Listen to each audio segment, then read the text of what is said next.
대한민국 절대 다수의 국민을 대상으로 이 법이 적용된다고 보시면 되겠어요. 안녕하세요. 백사영 기자입니다. 중학생들이 이해할 수 있는 차별금지법, 백사영과 함께하는 차별금지법 과외 시작하도록 하겠습니다. 자, 1회부터 복습하도록 하겠습니다. 1회 내용 기억나세요? 차별금지법은 2007년부터 몇 회 발의됐다고 했죠? 7번 발의됐습니다. 하지만 반헌법적 내용, 국민 정서와 동떨어진 내용 때문에 자진 철회되거나 폐기됐죠. 자, 차금법이 왜 필요하냐? 저는 이제 필요가 없다고 말씀드렸죠. 이유가 지난해만 해도 고소 고발 건수가 자그만치 51만 건이었다는 것이었어요. 뭡니까? 국민들은 국민 스스로 자기의 권리를 지키기 위해 법을 활용해서 최선의 노력을 다하고 있다는 것이에요. 굳이 차별금지법을 만들 이유가 없다는 것이었습니다. 또 뭐였죠? 현행법에도 충분히 개별적인 차별금지법과 같은 내용들이 들어있어요. 자그만치 44개나 있어요. 그렇기 때문에 굳이 차별금지법을 만들 이유가 없다. 이렇게 말씀드렸습니다. 자, 그러면 이들이 만들려고 하는 차별금지법, 과연 어떤 의미가 있느냐? 국가인권위원회를 특별하게 만드는 특별법 개념이 있다. 그리고 전 국민을 포괄적으로 통제하는 포괄통제법의 특징을 갖고 있다. 그리고 또 뭐였습니까? 특정 정파, 특정 성향의 진영이 생각하는 그들만의 인권을 보호하기 위한 인권법원법, 인권검찰법이라고 제가 설명을 드렸습니다. 그렇기 때문에 이 필요 없는 법, 반헌법적인 법은 당연히 제정돼서는 안 된다고 했습니다.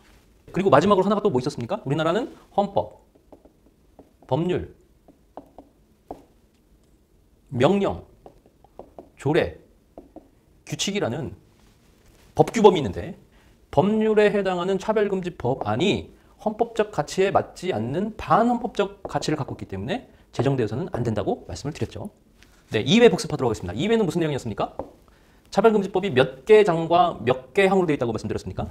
4개 장과 57개의 조항으로 구성되어 있다 말씀드렸죠. 그 중요한 내용 중에 1조에서 무슨 얘기를 했습니까? 1조에는 차별을 명시하고 있는데 차별이 정당한 구별과 불합리한 차별이 있는데 이것의 경계선이 이 법은 매우 모호하다고 말씀드렸습니다. 그렇기 때문에 차별이라고 하면 무조건 나쁘다. 이렇게 생각하시면 안 된다는 말씀드렸습니다. 2조 들어가겠습니다. 2조 1항에서 성별을 남자, 여자, 그리고 그 외에 분류할 수 없는 성으로 명시해놨다고 말씀드렸습니다. 유전자로 봤을 때 남자는 뭡니까? 염색체로 XY, 여자는 XX. 그 외에 분류할 수 없는 성은 표기할 수 없죠. 이 규정에 따르면 생물학을 전공한 분들, 유전학을 전공한 분들은 차별을 행하는 대상자가 될 수 있습니다.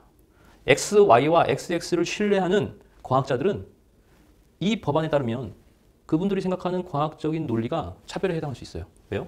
분류할 수 없는 성은 유전자를 염색체를 체크할 수 없습니다. 자, 그러면 헌법은 이 성에 대해서 어떻게 이해하고 있냐?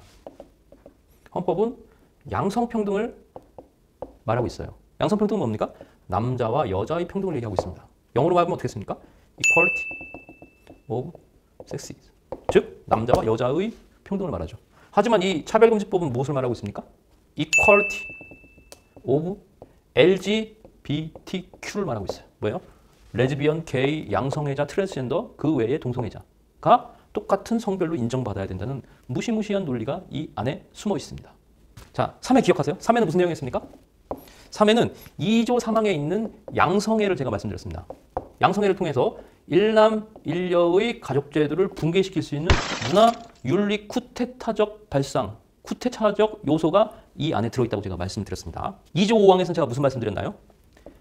성별 정체성이 여기 나오는데 여기서 말하는 성별 정체성은 성기수술을 제거수술을 제거한 트랜스젠더와 그렇지 않은 트랜스젠더를 보호하기 위한 조항이 그 안에 숨어 있다고 말씀드렸습니다. 그 예로 뭐를 제가 말씀드렸나요?